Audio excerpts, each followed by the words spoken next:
Joining us now via Skype is Travis Thomas, a host for NBC Sports Washington and a radio host for 106.7 The Fan. Trav, thanks for joining us. I know you've been on the air all day long, so give us a sense of what the reaction has been throughout the DMV that there will no longer be the Washington Redskins. Yeah, Double A first, thanks for having me. It's always an honor and a pleasure to be on with you, sir. Looking sharp in that suit, as always. Listen, it's been a busy day here in the nation's capital.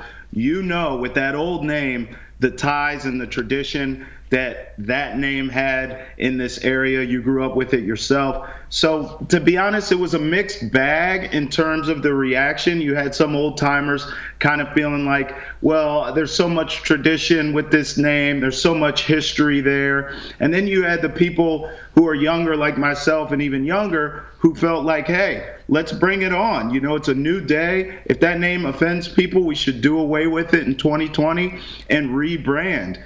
For me, it seemed like the majority of people were with the name change and supporting it.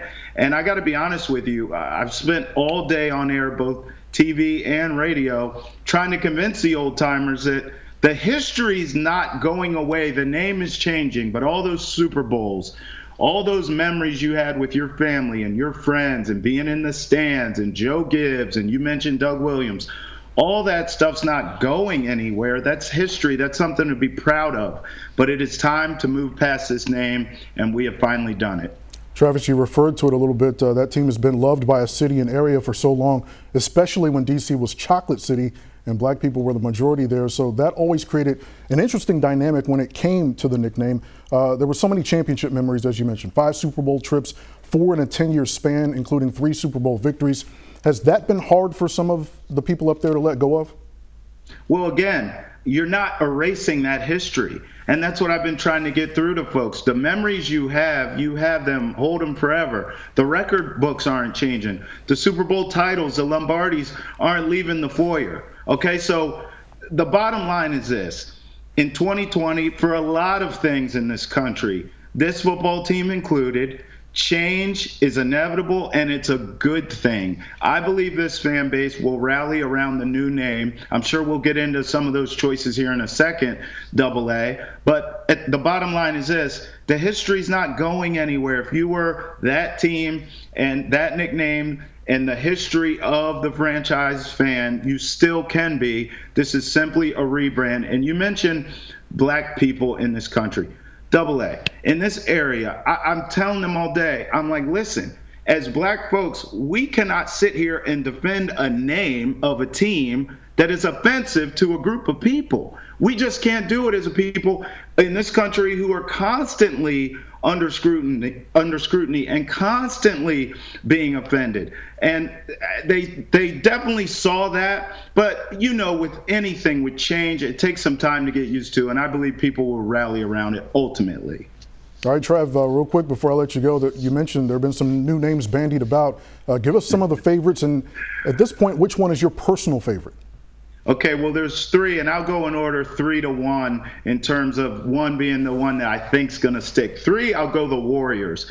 That seemed to be the oldest one and the one that people were going to at first. But there is some connotation there to Native Americans, although you could use Warriors maybe from like the Conan the Barbarian era, for example. But I think for most people, when you think of Golden State, the Warriors is a name that's really synonymous with a lot of teams and kind of stale. 2 is the Red Tails, you know, honoring the history of the Tuskegee Airmen. I think that one could work. I think you could go a really cool logo there, and you're honoring that tradition, which we can all get behind. But then there's one that's interesting, Double A, that's really got a bunch of momentum here in the area, and I think has a really good shot, and it's the Red Wolves. And when you think about the marketing aspect of Red Wolves, you could have the Wolf's Den or the Wolf's Lair, you could call the stadium. You know, you could howl after a big play or a touchdown or an interception or something like that. And to me, just the pulse of this fan base, it really seems like a lot of people are getting behind that name. I'll take anything but the old one personally. Mark me down for whatever. I don't care what you call him. We just couldn't keep that old name, and I'm glad it's retired.